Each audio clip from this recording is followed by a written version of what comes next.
The Fan Expo panel, Indie Genre Fiction, an in-depth look at the self-publishing and small press horror scenes, how to break in, get published, and get your stories in front of readers.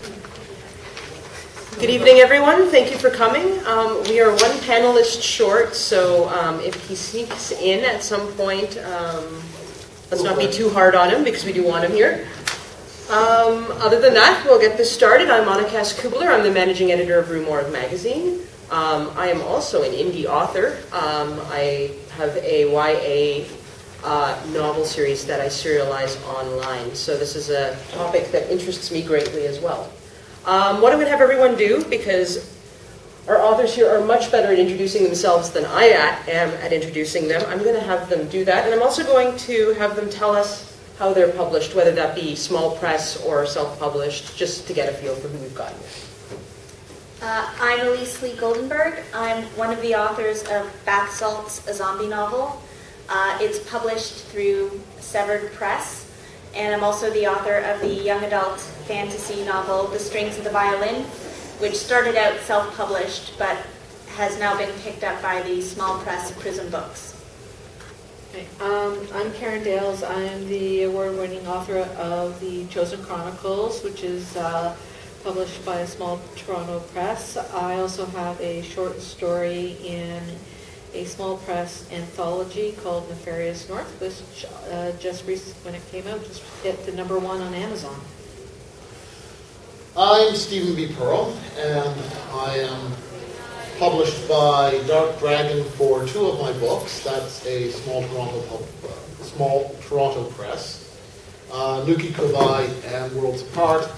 I have an additional science fiction book that has been published by Drowner Publishing, and I have an upcoming book, War of the Worlds 2030, a military sci-fi, which is going to be coming out with Damnation Press.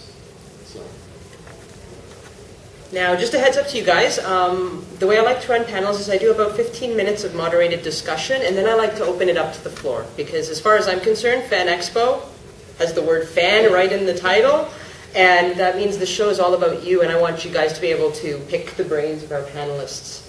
So I'm going to go for about 15 minutes, and you guys are going to take the floor. Obviously, there's so many different ways to get your work out there nowadays as a fiction writer. I'd like each of the panelists here to talk a little bit about how you came to pursue the roads to publication that you did, and was the choice between trying to land a deal with a major versus a small press versus perhaps self-publishing a tough decision for you guys? I started out in self-publishing, and the amount of money that I found went into it, and the amount of effort that the self-publishing press that I went with was actually putting into it, I just found was taking too much of my time to get the word out there and not enough time put into my own writing.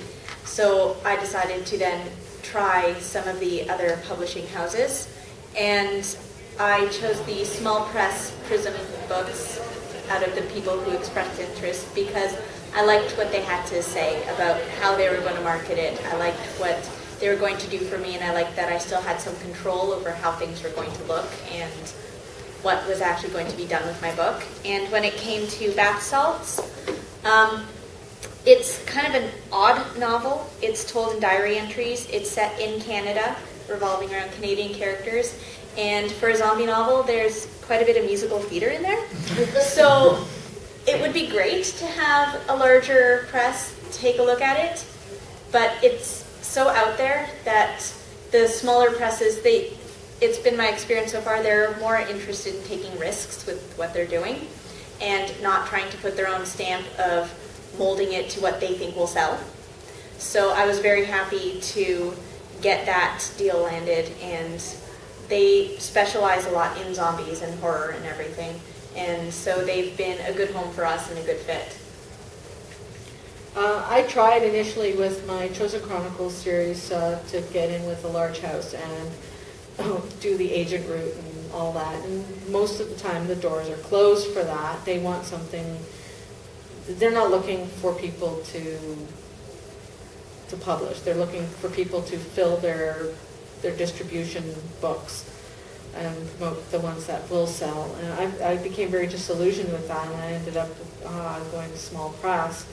Very happy with that. More hands-on, more input. I'm now the managing editor for Dark Dragon Publishing, and I find that there's more leeway and more acceptance of individuals' creativity in sharing their stories with everybody. And as Elise said, that they're willing to take a risk on something. And that's, I think, is a really big thing. And when I was asked to put in and submit a short story to Nefarious North, it's also with a small publishing house here in Toronto, actually in Pickering. And you know what, I was really happy. I was able to work with the publisher in more hands-on, more interactivity, more of a sense of community between myself and the other authors, as well as with the publisher, to make things fly. Whereas with a large house, you're basically, from my experience from seeing friends who are with them, the book is published and then they're cast adrift. And I like more of the hands-on. All I can really do is reiterate what's been said. I tried with large publishers for about 23 years. Got nowhere. And then I just started trying with small presses.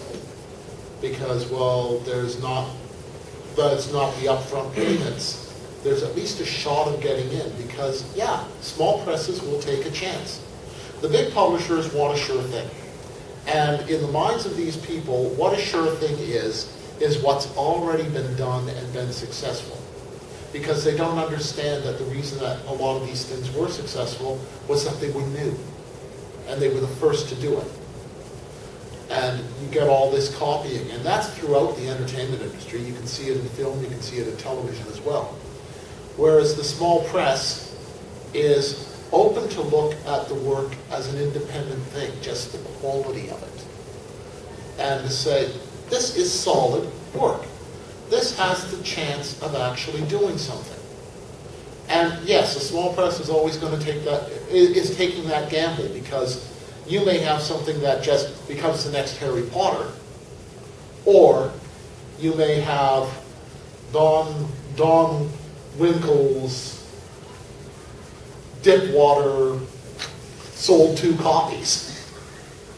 Okay, so, but they are willing to take that risk. And while there's not a lot of money in small press for promotion, you're not going to get any money from the big presses for promotion either.